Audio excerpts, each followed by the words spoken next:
Para pakar sejarah modern sepakat bahwa kehidupan Marie Antoinette atau Maria Antonia adalah campuran dari kesenangan dan kengerian.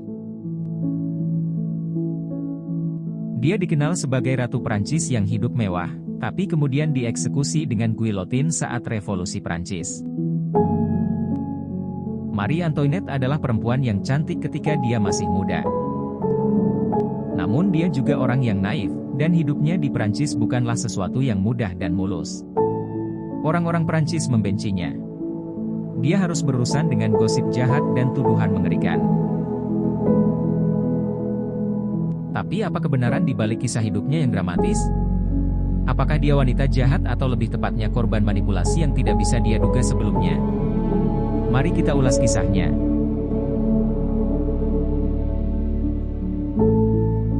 Marie Antoinette memiliki nama lahir Maria Antonia Josepha Johanna. Ia lahir di Istana Hofburg, Wina, Austria pada 2 November 1755 dan meninggal di Perancis pada 16 Oktober 1793. Ia dimakamkan di Basilika Saint-Denis. Ia memiliki darah agung yang lahir dari keturunan bangsawan. Ayahnya adalah Kaisar Romawi Suci bernama Francis I dan lahir dari rahim seorang ibu bergelar Ratu Hungaria dan Bohemia yaitu Maria Theresa. Marie adalah anak ke-15 dari total 16 bersaudara. Marie lahir pada All Souls Day, yaitu hari berkabung Katolik. Sehari sebelum Marie lahir, gempa dahsyat berkekuatan 8,5 magnitudo melanda Portugal, yang menelan korban jiwa hingga 30.000 orang. Orang-orang berkata ini adalah pertanda buruk untuk kelahiran Marie Antoinette. Marie adalah Ratu Prancis terakhir sebelum Revolusi Prancis.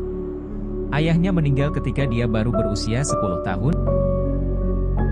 Atas kemalangan itu, ibunya terburu-buru untuk mengatur pernikahan yang cocok untuk putrinya. Tujuannya adalah untuk mengakhiri permusuhan dengan musuh lamanya, Raja Louis XV dari Prancis. Dalam benak ibunya, pernikahan antara Louis XVI dari Prancis dan Putri Permaisuri Austria akan menjadi aliansi sempurna yang mampu mengamankan perdamaian antara kedua negara dan menghancurkan ambisi Prusia dan Britania Raya. Marie menikah dengan putra mahkota Prancis, Louis XVI pada 16 Mei 1770 di Istana Versailles. Setelah menikah, masalah bagi Marie perlahan muncul. Masalah itu dimulai tepat pada malam pernikahan dan berlanjut selama bertahun-tahun kemudian. Kegagalan pasangan ini untuk menghasilkan anak selama beberapa tahun menjadi gosip hangat rakyatnya, bahkan merebak kabar dan tuduhan bahwa Marie adalah seorang lesbian. Marie Antoinette tidak ingin membicarakan hubungan seksualnya dengan sang suami. Sebaliknya, dia menghabiskan waktu menikmati dirinya sendiri dengan musik, berburu, dan berjudi. Dia dicap sebagai ratu paling cantik di Eropa kala itu, dan dia adalah wanita pesta sejati. Akhirnya, pada 19 Desember 1778, Marie sang Ratu Prancis melahirkan seorang putri yang diberi nama Marie Thérèse. Kehamilan keduanya berakhir dengan keguguran pada awal Juli 1779. Tetapi pada 22 Oktober 1781, ia melahirkan putra pertama yaitu Louis Joseph Xavier François, Dauphin dari Prancis sang ahli waris kerajaan. Meski Marie telah berhasil memberikan anak lelaki, namun rakyatnya tak bersuka cita seperti pada umumnya. Sebaliknya, orang-orang tetap melihat keburukan dari sang ratu. Sebagian orang-orang mengatakan bahwa Marie Antoinette pada dasarnya disalahkan atas segala kekacauan yang terjadi di negara itu, termasuk krisis ekonomi yang terjadi di Prancis karena partisipasi negara yang menghabiskan anggaran dalam Perang Kemerdekaan Amerika Utara. Ratu Marie sering menjadi sasaran sindiran. Dikatakan dia adalah seorang pecandu alkohol, pelacur, dan lesbian. Dia bertanya kepada suaminya pada beberapa kesempatan mengapa orang-orang Prancis sangat membencinya, dan dia pikir itu mungkin karena dia berasal dari tanah Austria. Ia dan suaminya dicap tak mampu urus negara saat krisis, kala itu rakyat Prancis sedang dilanda kesusahan dan kelaparan. Berbanding terbalik dengan yang ada di balik tembok istana, raja dan ratu hidup dengan bergelimang harta tanpa memperdulikan rakyatnya. Ratu Mari gemar berjudi dan melakukan pemborosan. Ia dijuluki Madame Defisit oleh rakyat Prancis, oleh sebab gaya hedonisnya.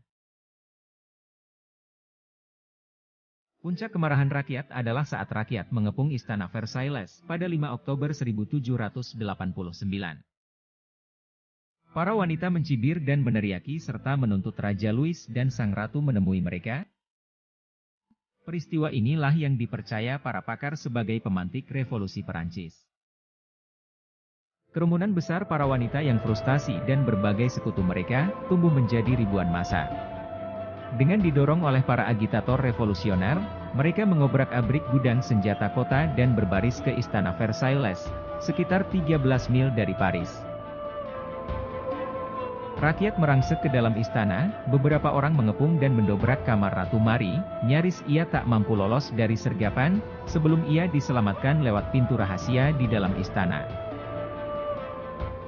Raja Louis sebenarnya berjanji akan membagikan roti kepada rakyatnya kala itu, namun rakyat tetap menuntut agar Raja Louis XVI dan Ratu Mari dieksekusi. Saat tertangkap raja dan ratu ditempatkan di tahanan khusus, beberapa pelarian pernah dicoba namun kurang dari 24 jam mereka kembali ditangkap di sebuah daerah bernama Varennes.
Egois yang tidak menyadari penderitaan publik.